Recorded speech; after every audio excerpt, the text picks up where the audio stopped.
కేచిన్మానసముత్తమార్చనమితి కేచిత్తు సాకారకం చైవంతర్క్య నిరావలంబన దశాత్ సాకారమేవోత్తమం నిర్ణీతం మునిభిః ప్రమాణ నిచయైర్వేదాంతవాక్యైరపి తస్మాద్యూయమశేషవాక్య విభవైః సాకారమేవార్చితః. అత్యంత పవిత్రమైనటువంటి ఈ ఆషాఢ మాసంలో శుభోదయ వేళలో దేవదేవుడైనటువంటి శ్రీమన్నారాయణుణ్ణి, కలియుగ ప్రత్యక్ష దైవమైనటువంటి శ్రీ వెంకటేశ్వర స్వామి వారిని పరిపర విధాలుగా శరణాగతి చేస్తూ ఉత్తమమైన ఈ ఆషాఢమాస శుభోదయ సమయాన్ని మనం చరితార్థం చేసుకుంటూ ఉన్నాం. ఈ ఆషాఢమాసంలో మనందరి యొక్క ప్రధానమైనటువంటి కర్తవ్యం గోవిందుడి యొక్క ఆరాధన.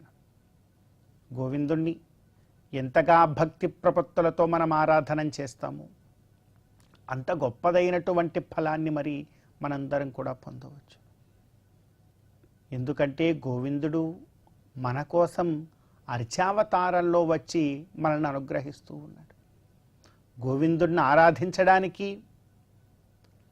మన చుట్టూ ఉన్నటువంటి ఈ సాంసారిక బాధల నుండి బయటపడడానికి, మనలోనే ఉండేటువంటి అంతఃశత్రువులు కామక్రోధ లోభమోహ మద మాత్సర్యములనబడేటువంటి హరిషడ్వర్గమును జయించడానికి ఈ రోజుటి నుంచి ఒక సుదినం ఆరంభమవుతూ ఉన్నది.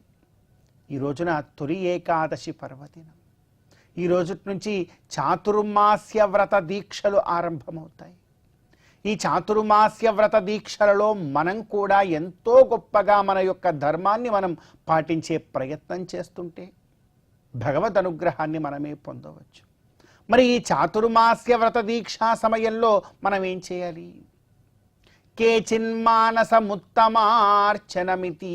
కొంతమంది అంటారు మానసికంగా అర్చనం చేయాలండి, కళ్ళు మూసుకొని భగవంతుని తలుచుకుంటూ ఉండాలి. కేచిత్తు సాకారకం.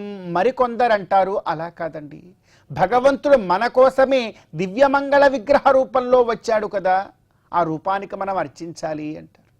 కేచిన్మానసముత్తమార్చనమితి కేచిత్తు సాకారకం చైవంతర్క్య నిరావలంబన దశాత్ సాకారమేవోత్తమం. మరి ఈ రెండిట్లో ఏది గొప్పదండి? మనసా ఆరాధిద్దామా, లేకపోతే కాయకైంకర్యమైనటువంటి గొప్ప ఆరాధన అర్చన క్రియని మనందరం కూడా ఆచరిద్దామా? ఏది చేయాలి అంటే నిరావలంబన దశాత్ సాకారమేవోత్తమం. సాకారమే గొప్పదండి. ఎందుకంటే ప్రతి ఒక్కరూ కూడా దాన్ని ఆచరించగలరు.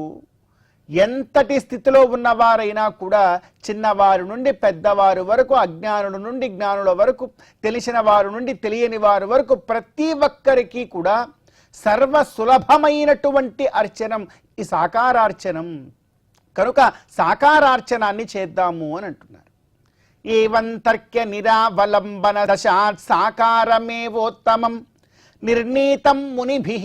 ఇది నువ్వు నేను మాట్లాడుకోవట్లేదయ్యా, ఎవరు చెప్తున్నారు? నిర్ణీతం మునిభిః. మునులందరూ కూడా ఈ విషయాన్ని నిర్ణయించారు. నిర్ణీతం మునిభిః పురాణ వచనైః వేదాంత వాక్యైరపి. ఆ నిర్ణయించినటువంటి ఆ మునులు ఊరకే చెప్పారా? ఊసుబోక కాదు కాదు, పురాణ వాక్యములతో సప్రమాణంగా చెప్పారు. దానికి వేద ప్రామాణ్యాన్ని కూడా చూపించారు. పురాణ వచనైః వేదాంత వాక్యైరపి తస్మాద్యూయమశేష వాక్య విభవైః సాకారమేవార్చితః. కనుక మీరు మేము అందరం కూడా కలిసి ఈ చాతుర్మాస్య వ్రత దీక్షా కాలంలో సాకార రూపుడైనటువంటి దివ్యమంగళ విగ్రహ రూపంలో వచ్చి మనల్ని అనుగ్రహిస్తూ ఉన్నటువంటి ఆ గోవిందుణ్ణి ఆరాధించే ప్రయత్నం చేస్తూ మన జీవితాన్ని చరితార్థం చేసుకుందాం. విశేషించి ఈ చాతుర్మాస్య వ్రత దీక్షా కాలములు ఆరంభమవుతున్నటువంటి ఈ రోజున ఎంతో గొప్పగా భగవత్ కైంకర్యము మనందరం కూడా చేసుకొని ఈ ఆషాఢమాస శుభోదయ సమయాన్ని మనం చరితార్థం చేసుకుందాం.